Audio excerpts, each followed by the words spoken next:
और अब देख लेते हैं यूपी उत्तराखंड एक्सप्रेस 100 की खबरें। तो पैरा ओलंपिक खिलाड़ियों से नाश्ते पर मिले प्रधानमंत्री मोदी। खिलाड़ियों के साथ उनके कोच भी मौजूद। पैरा ओलंपिक में 5 गोल्ड समेत 19 पदक जीते थे। पैरा ओलंपिक में अब तक का सर्वश्रेष्ठ प्रदर्शन। वाराणसी के ज्ञानवापी मस्जिद मामले में आज आ सकता है फैसला। इलाहाबाद कोर्ट ने पिछली सुनवाई में सुरक्षित रख लिया था निर्णय। एएसआई ने सर्वे कराने के फैसले का विरोध कर रहा है मुस्लिम पक्ष। मुख्तार और अफजाल अंसारी को बीएसपी से हटा सकती है मायावती। पार्टी विरोधी गतिविधियों में शामिल होने का आरोप। मुख्तार का बेटा और भाई समाजवादी पार्टी में हो चुके हैं शामिल। नोएडा सुपरटेक केस में एसआईटी की जांच लगभग पूरी। एसआईटी की जांच में कई और नामों का हो सकता है खुलासा। शुरुआती जांच रिपोर्ट तैयार। आज भी नोएडा अथॉरिटी जा सकती है एसआईटी। लखनऊ के केजीएमयू में कुल सचिव पूर्व कुलपति पर भ्रष्टाचार का आरोप। 3 बीजेपी विधायकों ने सीएम को लिखी चिट्ठी। प्रमुख सचिव चिकित्सा शिक्षा करेंगे जांच। सीएम योगी आज सभी जिलों के डीएम और कप्तानों के साथ करेंगे बैठक। वीडियो कॉन्फ्रेंसिंग से जुड़ेंगे अधिकारी। शिकायतों के निस्तारण की समीक्षा। बीजेपी मुख्यालय पर आज होगी बड़ी बैठक। सुबह 11 बजे से शुरू होगा बैठकों का दौर। प्रदेश अध्यक्ष स्वतंत्र देव सिंह की अध्यक्षता में होगी बैठक। लखनऊ में उत्तर प्रदेश विधानसभा की वेबसाइट हैक। हैकर्स ने वेबसाइट पर किया आपत्तिजनक संदेश पोस्ट। उत्तर प्रदेश डिस्को ने दर्ज कराई एफआईआर। साइबर थाने की टीम हैकर्स की तलाश में। केंद्र सरकार के किसानों को बड़ी सौगात। सरसों और मसूर की एमएसपी 400 रुपए प्रति क्विंटल तो चने की एमएसपी 130 रुपए प्रति क्विंटल बढ़ाई गई। वहीं गेहूं पर 40 रुपए बढ़ाया गया। गोरखपुर में केंद्र सरकार के दलहन के दामों में बढ़ोतरी का किसानों ने स्वागत किया। किसानों ने कहा कि अब उन्हें दलहन की खेती करने का मिलेगा बेहतर ऑप्शन। कांग्रेस महासचिव प्रियंका गांधी का लखनऊ दौरा। आज देर शाम प्रियंका गांधी पहुंचेंगी लखनऊ। 10 और 11 सितंबर को करेंगी कई अहम फैसले। आज बाराबंकी दौरे पर रहेंगे असदुद्दीन ओवैसी। असैनी मोड़ पर होगा स्वागत। पार्टी कार्यकर्ताओं से भी करेंगे बात। कल सुल्तानपुर में ओवैसी ने कहा कि बीजेपी मुस्लिम वोट से नहीं जीत रही। अखिलेश हारने पर नहीं पूछते कि यादव समाज ने उन्हें वोट क्यों नहीं दिया, लेकिन मुझसे सवाल पूछे जाते हैं कि बीजेपी कैसे जीत गई। पूर्व सीएम कल्याण सिंह की अस्थि कलश यात्रा आज पहुंचेगी अयोध्या। बीजेपी के कई नेता और साधु संत अस्थि विसर्जन में शामिल। अयोध्या में आज सरयू में विसर्जित होगी स्वर्गीय कल्याण सिंह की अस्थियां। राम की पैड़ी पर होगा श्रद्धांजलि सभा। श्रद्धांजलि सभा के लिए लगाया जा रहा है टेंट। अयोध्या में तैयारी। राजस्थान के एनएच 925 पर बनी इमरजेंसी लैंडिंग फील्ड पर एयरफोर्स के सुखोई 30 MKI लड़ाकू विमान ने किया लैंड। पहली बार किसी लड़ाकू विमान ने नेशनल हाईवे पर किया लैंड। विंध्याचल धाम नाव हादसे में 6 लोग अभी भी लापता। कल डूबी थी श्रद्धालुओं से भरी नाव। 12 में से 6 लोगों का हुआ रेस्क्यू। गोताखोर कर रहे लापता लोगों की तलाश। कानपुर में थाने में डेंगू की दस्तक। बितुनु थाने में 5 पुलिसकर्मियों को डेंगू। 2 महिला कांस्टेबल समेत 5 संक्रमित। 5 अन्य पुलिसकर्मियों में भी डेंगू के लक्षण। डेंगू के बढ़ते प्रकोप को लेकर मायावती ने किया ट्वीट। लिखा, उत्तर प्रदेश में कोरोना महामारी के बीच डेंगू रहस्यमयी बुखार का प्रकोप। इलाज के अभाव में मरीजों की हो रही मौत। सरकार इस तरफ ध्यान दे। स्वास्थ्य मंत्री जय प्रताप सिंह ने वायरल फीवर और डेंगू पर कहा कि 58 जिलों में है वायरल और डेंगू का प्रकोप। सरकार लगातार कर रही है मॉनिटरिंग।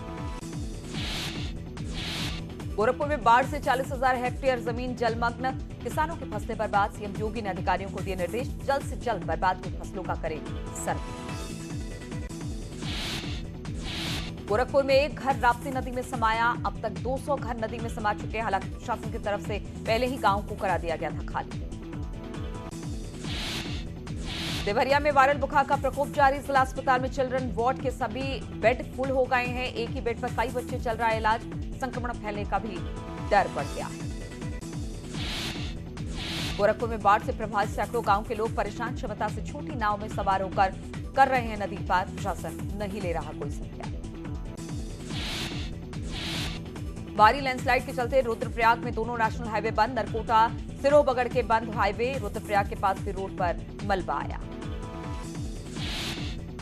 भदोही में कंटेनर और ट्रक में जोरदार टक्कर। ट्रक चालक और क्लीनर की मौत। ओडिशा से लखनऊ जा रहा था ट्रक। संभल में 50,000 के नामी बदमाश। दिनेश को मुठभेड़ में लगी गोली। 1 साल से फरार था बदमाश। एक सिपाही भी मुठभेड़ में घायल।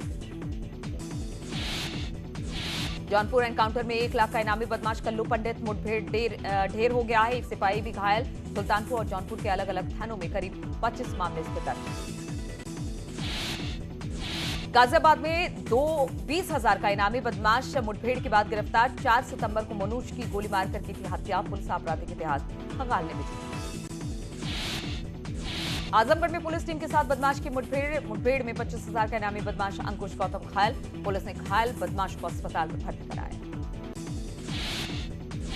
100 करोड़ की ठगी करने वाले श्राइन ग्रुप के 3 मैनेजर गिरफ्तार। एसटीएफ ने तीनों को लखनऊ से पकड़ा। मुनाफे का लालच देकर ठगने का आरोप। कानपुर में एम्बुलेंस चालक पर लापरवाही का आरोप लगाया। ड्राइवर के इंतजार में मरीज ने तोड़ा दम। ड्राइवर पर शराब पार्टी करने का आरोप। परिजनों ने शराब पार्टी का वीडियो भी बनाया। इटावा में तालाब में एक महिला और उसके 2 मासूम बच्चों के शव बरामद। आत्महत्या करने की जताई जा रही आशंका। पुलिस जांच कर रही है। झांसी में दबंगों ने युवक को हैंडपंप से बांधकर तीसरी बार पीटा। पुलिस ने युवक को कराया मुक्त। युवक की मां ने पुलिस पर मुकदमा न लिखने का आरोप लगाया। संभल में जेब कतरों ने काटी जेब। भागने में कामयाब रहा जेब कतरा। सदर कोतवाली के मुरादाबाद रोड की घटना।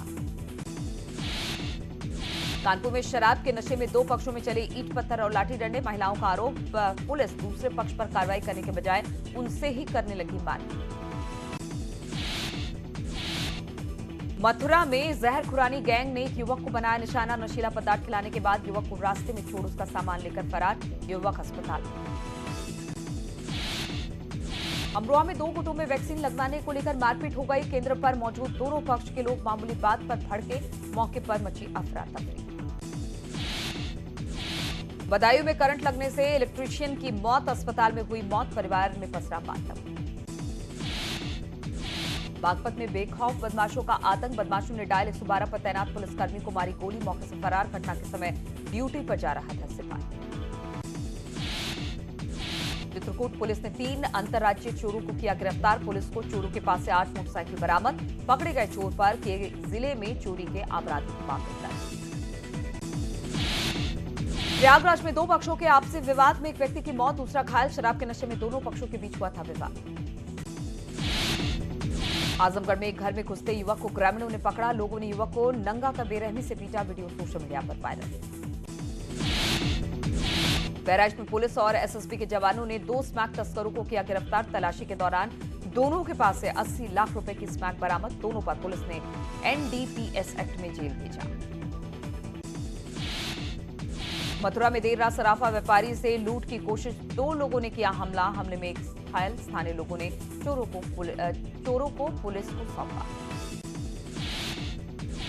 इटावा में एसएसपी के निर्देश पर चलाया गया ऑपरेशन चक्रव्यूह। कानून व्यवस्था को सुदृढ़ बनाने के लिए की गई पैदल गश्त। संदिग्ध वाहनों की भी चेकिंग की।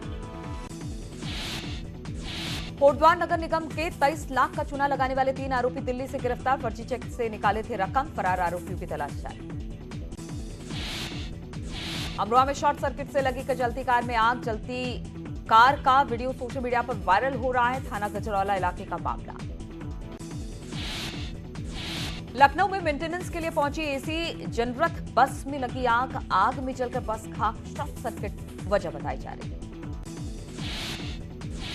नैनीताल में सीएम धामी ने प्रसिद्ध नैना देवी मंदिर के किए दर्शन। सीएम ने की मां नैना से आराधना। कहा 4 धाम यात्रा बंद होने से हुआ नुकसान। चुनावी साल में लगातार एक्शन में सीएम धामी। आज पुलिस हेडक्वार्टर का करेंगे निरीक्षण। कल रुड़की जाएंगे सीएम। सरोवर नगरी नैनीताल को सीएम धामी ने दी 100 करोड़ की योजनाओं की सौगात। इसका शिलान्यास और लोकार्पण किया। लोगों से भी सीएम ने मुलाकात। निर्दलीय विधायक प्रीतम पवार बीजेपी में शामिल। स्मृति ईरानी और अनिल बलूनी की मौजूदगी में ली गई सदस्यता। प्रीतम ने की नड्डा से भी मुलाकात। जल्द हो सकती है शुरू 4 धाम यात्रा। राज्य सरकार ने सुप्रीम कोर्ट से याचिका ली वापस। पर्यटन मंत्री बोले अब हाईकोर्ट से रुख हटते ही शुरू होगी यात्रा। पिथौरागढ़ में ब्यास नदी में भारी लैंडस्लाइड। चाइना बॉर्डर को जोड़ने वाली रोड बंद। गरवाधार में जिप्ती के पास परिवारों पर संकट।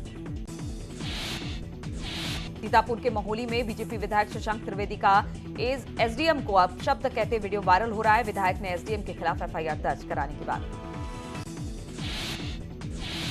ओमान में फंसे पति को वापस घर बुलाने के लिए महिला ने सरकार से लगाई गुहार। महिला का आरोप, ओमान में कंपनी के मालिक ने उसके पति का वीजा किया जब्त। विदेश मंत्रालय ने ओमान एम्बेसी से साधा संपर्क।